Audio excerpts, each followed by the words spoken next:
E aí, tudo bem, pessoal? Aqui é a Suzana Luz que vos fala.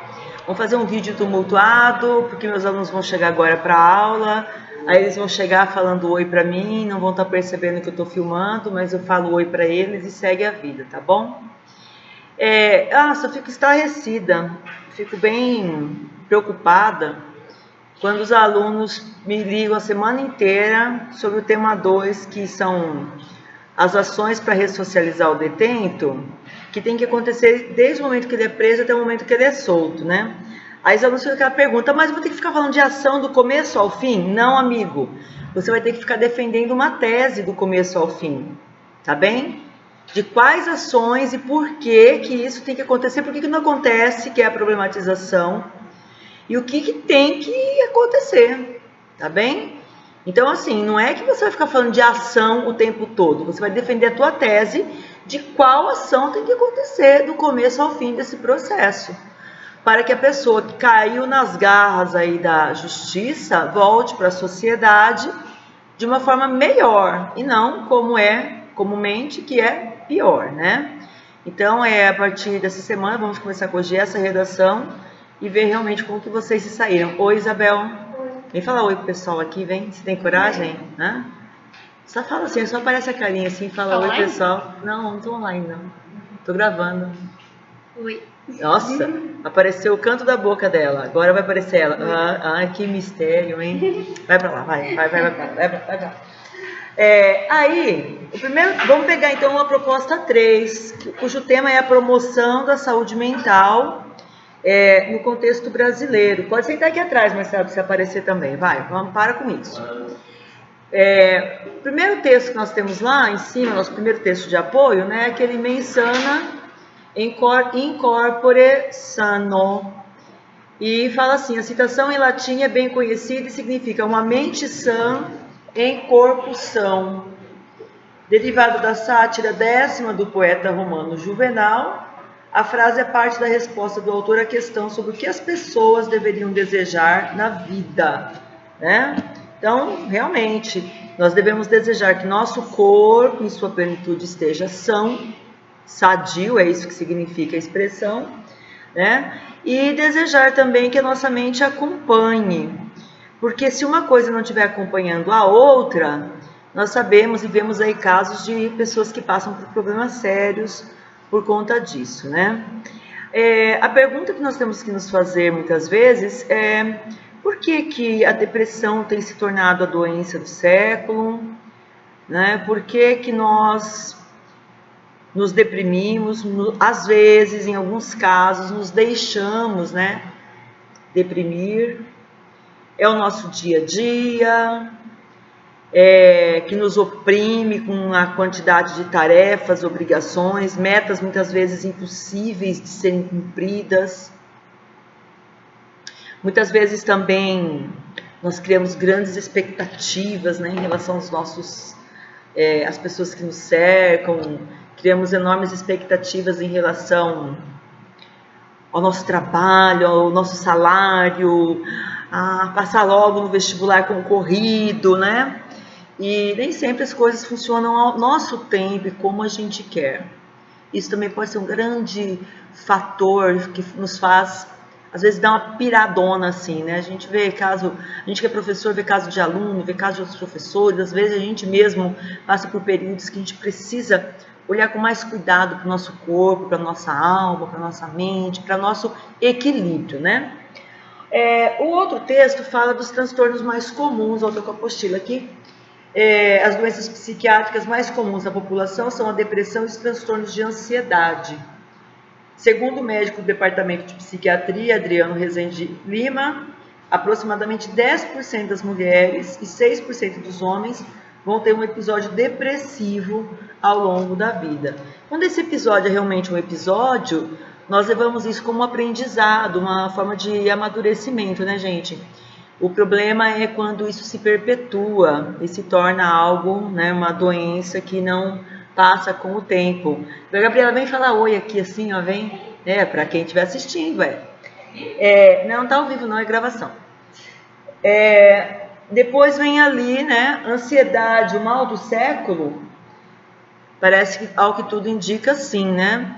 É interessante a gente perceber o seguinte, existe uma diferença daquilo que a gente que é leigo considera como ansiedade para aquilo, esse claro no meu olho tá, pronto, vou virar assim que pronto, já não tem mais claro no meu olho. E aí a gente vê o Marcelo lá atrás, rapaz bonitão, tal, quem sabe vai lotar meu curso, né? Por causa das belezas que tem aqui, a começar por mim. A minha irmã não, a minha irmã eu acho ela meio feinha, sabe? Mas eu não, eu acho que eu sou bem bonitona, assim. Então veja, a ansiedade, quando a gente fala assim, eu tô ansioso, você tá preocupado, você tá querendo que o tempo passe logo, às vezes tá com uma certa angústia, isso é uma coisa. A ansiedade, que é uma doença mesmo, é aquela que faz a pessoa ter suores, ter palpitação, é um estado psíquico que afeta também o corpóreo, né? Então, nós podemos considerar também como uma doença. Eu me lembro que teve uma época que falava em depressão, você falava, é frescura de gente rica, né? Na cultura brasileira, eu acho que nós ultrapassamos já essa concepção, né? Espero que sim. Depois, nós vamos ver um texto aí que fala que para algumas pessoas viver torna-se um fardo tão pesado que elas acabam optando, infelizmente, para o caminho do suicídio.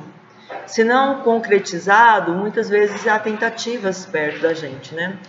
O que eu acho curioso e revoltante é que, assim, existe uma comunidade que se cala frente a essa tragédia que tem ocorrido em termos de suicídio, né?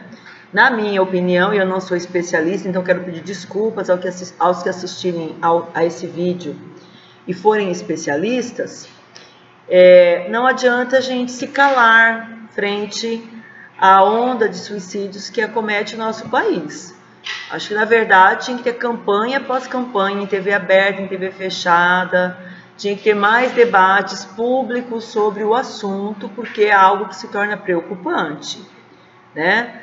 E isso não afeta apenas pessoas mais velhas, infelizmente também tem afetado muitos jovens, né, que acham que assim as coisas foram educados às vezes sem ouvir um não, e o mundo, a vida nos dá muitos nãos, a vida nos dá muitas negativas, né?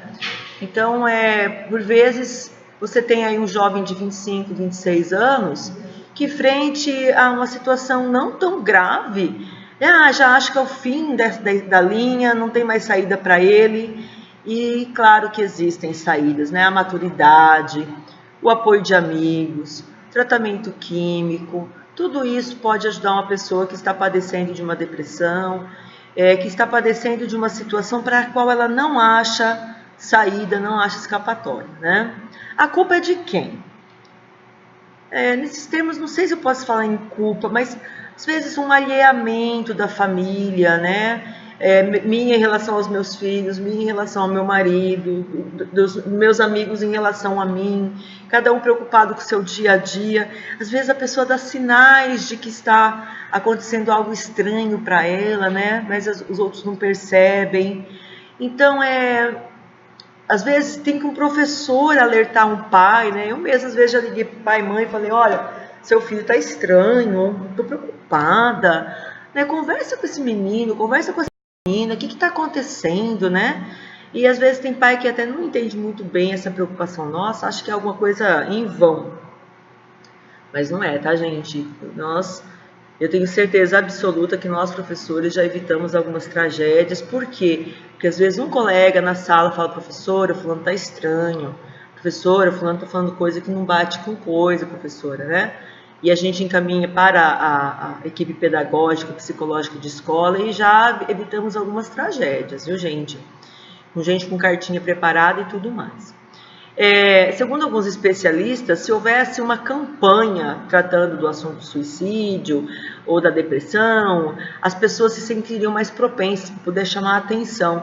Eu acho isso muito estranho, né? Eu gostaria, podem me mandar vídeo, pode me mandar resposta dizendo que eu estou errada, mas eu acho que calar-se não é a melhor saída, tá bem? Então, essa vez, esse tipo é um tipo de texto, vocês vão ter que defender uma tese, e nessa tese vocês podem usar e abusar, sim, do apoio da família, daí, né, como proposta de intervenção. Dependendo da tese que você vai usar, fala o papel da escola. Aí sim, aí é o momento de vocês falarem sobre esses apoios, né? Não falar sobre o papel da família na prevenção a desastres naturais, porque o furacão, ele não vai saber se você e sua família conversaram sobre o assunto ou não, né? Tem umas relações que vocês fazem de vez em quando, gente, que dá vontade de chorar, viu? Então vamos usar relações que sejam lógicas, relações que possam realmente contribuir para o texto de vocês. Vocês podem olhar para o nosso livro Jovens Brasileiros, que lá vai ter assim a situação de alguns jovens que passavam por situações problemáticas e eles conseguiram sair, né, desse estado, né? Um bom exemplo a ser usado. Quincas Borba também é um livro interessante do Machado de Assis para vocês tratarem do assunto. Podem falar do Bicho de Sete Cabeças, também o filme, né? Tem aí várias opções para vocês tratarem desse tema, beleza? Vocês podem falar dos tratamentos em manicômio no Brasil. Eu não vou mencionar nenhum para deixar vocês livres, mas a hora que vocês forem estudar sobre o tema, vocês vão ver que se fala até em holocausto aqui no Brasil, né?